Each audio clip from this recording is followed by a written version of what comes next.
So this is the first video I've ever done where the entire video will be a review based on a product. And the product is going to be this Exo Mountain Gear backpack right here. It's the K3 pack and it's the 4800 size. This pack is unbelievable. Hunting season has just ended and I've been out in the woods, spent many hours with this pack on my back, fully loaded for multi-day and also just the bare minimum for a single day hunt. So I want to take the time to spread the word about this amazing product. Okay, so first I want to talk about just how comfortable this pack is. And I think that this is purely based on the engineering side of it, as well as the amount of adjustments that can be made. First and foremost, when you order the pack through Exo Mountain Gear, you have to choose the right sized hip belt as well as the right sized frame. They have a good chart online that you can match up the size of your body type, whether it be your waist size, torso size, to get the right sized equipment to start off with. But then in addition to that, you can make adjustments, and that's what I want to show you. You have a lumbar pad. This lumbar pad is really substantial and one of the most fantastic features on this pack when it comes to comfort. So the cool thing too is that you can actually undo the Velcro here, lift that out, and it has a shim behind here. So if you find it's too thick, you can remove that shim. You can also purchase more shims from Exo Mountain Gear to make it thicker if you want it thicker. I've removed the pack from the frame, and there's little extensions inside here where you can increase the size of the frame. If you do increase the size, that's going to obviously make it higher. So you'd want to have your you'd want to adjust these straps lower for your torso. The hip belt. What's awesome about this is even though you do buy it in a specific size, it can also be adjusted by undoing the Velcro. You can see over here how you can slide this in and out, so this can also be adjusted. So the shoulder straps are really crucial to adjust. You don't want to have a gap between the top of your shoulder and the underneath side of the strap, so you really want to get that right, and this kind of adjustment makes it really easy. So first off, you lift off the Velcro and you'll see it's got these little metal clips. Each one of these here is an adjustment, so you can adjust it higher or lower. I'm going to go one higher. Comes off.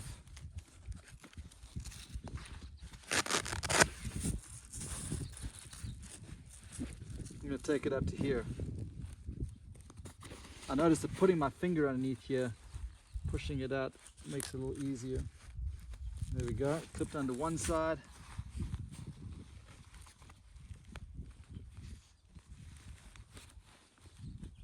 And that's on the other side. So that's where I've got my new setting. I'm going to pull it down, take the slack out of it, push it down. We're good to go. Okay, so I've got my pack adjusted exactly how I like it, so let's put it on.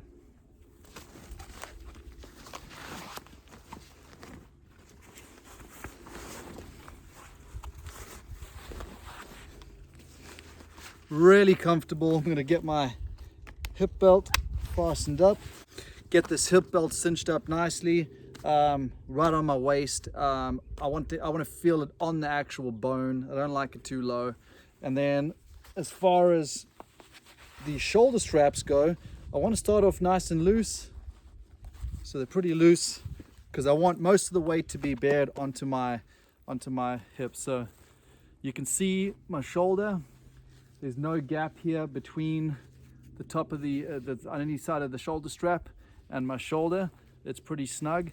And as far as these load bearing straps right here, that's exactly what they're meant to do. Is they're meant to just bear the load. You're not meant to feel any downward pressure. You should only feel the pack wanting to pull back. Next thing is we'll get this guy cinched up, and this is pretty much the way I like it and ready to go. And you know, that's the big difference between hiking out 8 miles and having no discomfort, or hiking 1 mile and having your shoulders kill you or your glutes killing you, and which is what I've had most of my life with packs that I've used. So for me, it's a game changer to have a pack like this because of all these adjustments to suit my specific body. Okay, so one of the real important features for a hunting pack specifically is to be able to pack that extra meat that you hopefully harvest while you're out there, in addition to all of your camping gear. So that's where this pack really shines, in my opinion. Really simple to do this. What we're going to be doing is separating the frame from the pack, and the meat goes between the frame and the pack. So there's a Velcro strap that's over here. First thing we want to do though is loosen up the hood. I don't remember the exact name, I think it's called the hood. So we can just undo those two for now, and that'll give us good access to this Velcro. And then there's two straps right here. And then we have a removable frame from the pack. Obviously all these straps here have already been loosened, and you'd have to loosen those in order to get this to open up. But you'll see that it's in a V shape. You can, of course, create how much distance you want the frame from the pack at the bottom, but the V shape is really cool because when you put the meat in and really cinch it down with all the straps, it'll push more of the weight of that meat higher up, which is more advantageous for carrying it. So once you got that all strapped in, you can reattach the frame by, obviously it's not going to be able to be cinched back up with the Velcro. So what you're going to do is you're going to lengthen up, I'm calling it a hood, this top piece, and that'll clip onto these. You know, if you've harvested a bull or a deer with antlers, then you could strap those in through the top over here, and then you'll see that's how we secure the top, and then the sides are cinched down with the side straps. And of course you cinch that all real tight, and then you'll have your pack in addition to all your meat, and be ready to pack out. Having this function, whether you're a hunter or not, is really helpful. I could see, as for my fellow bushcrafters, how useful this would be for squeezing tarps into this space, sleeping bags, extra things that are lightweight that you want to be able to carry with you. This is added carrying capacity. So I think it's a huge benefit, hunter or not. Okay, so now I want to take you through all the ins and outs of the cool design features of the storage side of the backpack. First off, let's start off with what I call the hood. This is great, very easy access, and so top pocket here I like to keep car keys or my little spot tracker. And then the main pocket is really accessible too, so I'll have my little survival kit, my camera charger, headlamp, things like that inside here.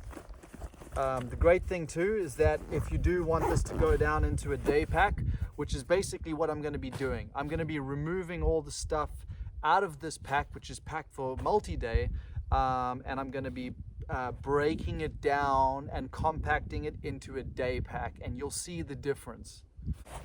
So-called hood. Side pockets are fantastic. So they go full length all the way down to the bottom. Why I love this is trekking poles, arrows. I'm an archery hunter, so spare arrows, and then even my little backcountry fishing pole. So I love this aspect, and one of the features which I think is quite unique, I'm sure there's other backpacks that have it, but I haven't really come across any that I quite like this, as well as a stretchy pocket at the bottom.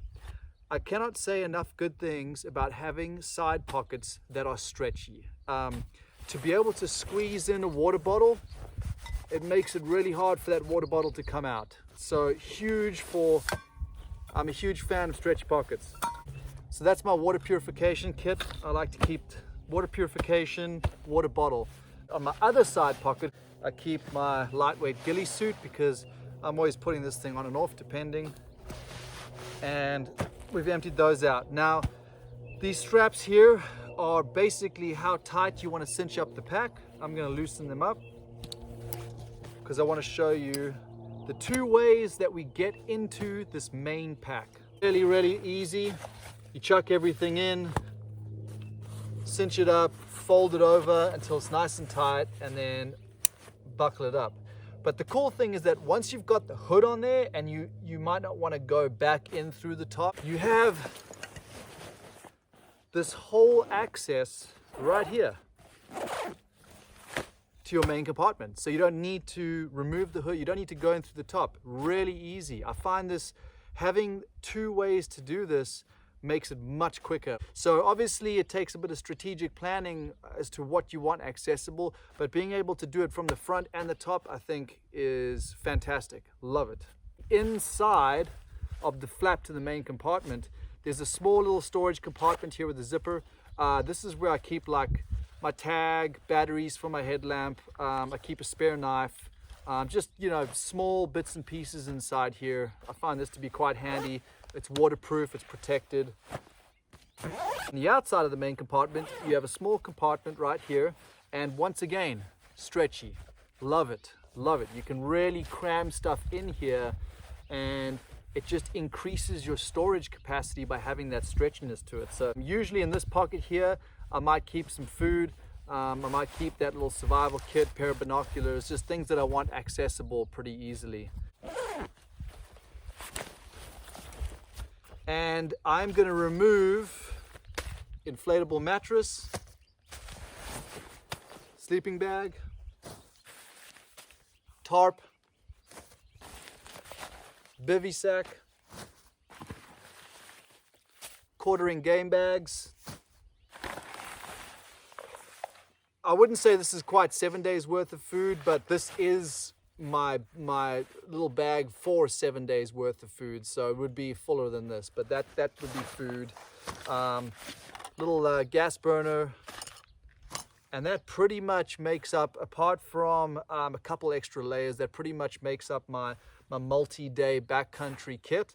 So game bags, and let's pretend this is a sweater, about the amount of stuff that I would take for a one-day pack. There'd usually be a few bars and stuff, but nothing more in this main pack. I'd still have my water, possibly my water purification. Most of the other things are going to be accessible from the outside, not in the main pack. There's diagonal straps on the sides. It's unbelievable how you can transform this into what appears to be a very small day pack. When they shipped this pack out to me, they had it in the condensed form. And I had ordered the 4800, and when I opened it up and I saw it pretty much all packaged like this, I thought to myself, oh damn, they must have either sent me the wrong one or I've definitely ordered the wrong one, because this thing is not big enough. And there we go, look at this. That's a day pack. It's tiny. You can hold it with one hand, really easy. The thing that's great about this pack is the width. It's not a wide, bulky pack. It's almost like it transforms. The more you load, the more it goes wider and further out. But as you remove that stuff, it condenses into a pack that appears to be completely symmetrical and like a little day pack. Once again, super comfortable. And what I love about this pack is the diversity, because you can fully load it out to your backcountry camp, offload all the sleeping gear, build up camp, and then you transform it into a very, very lightweight, easy pack that you can carry around with you up and down the mountains, whether you're chasing elk or deer or whatever you're after. And the other thing too that I want to mention is how comfortable it is to actually shoot with. When I say shoot, I'm saying archery, to draw back a bow. A lot of packs I've found really bother me when I'm trying to draw back, but this one here is comfortable. So last thing I'm going to show you with the pack, waterproof compartment inside here where you can store your bladder, which is great. I have had bladders fail on me on the seams while I've been out there, and it makes your entire pack wet. So to avoid that, they have thought about how mounting it inside of your wet compartment. Ingenious. So if it does leak out, you're not going to get your sleeping bag wet, which if you've got a down sleeping bag, it's not going to be fun trying to dry it out. So just a little, you can see there's just a little hole over here in the back that you can slide your hose through. So I'll pull that out. You know, there's my whole bladder kit. And the cool thing is, once again, it's all the way down, top to bottom, all the way down, so you can fit my whole arm in there. That is so helpful on those mornings when you wake up and the dew is so bad, your everything is drenched, but you want to pick up camp and leave. Well, you can shove your top into this compartment without wetting anything else in the pack. Exo Mountain Gear have not missed a beat when it comes to the design of this pack, and I think you'll see that through this review. So I thank you for watching. Please go and check out these packs at exomountaingear.com. I'll put the URL here at the bottom of the screen. You will not be disappointed. The pack, they're around about $650, but you get what you pay for. In my opinion, this is one pack that'll last you a lifetime if you look after it correctly. So enjoy. Let me know if there's any questions. And yeah, just post those in the comments. And till next time, adios.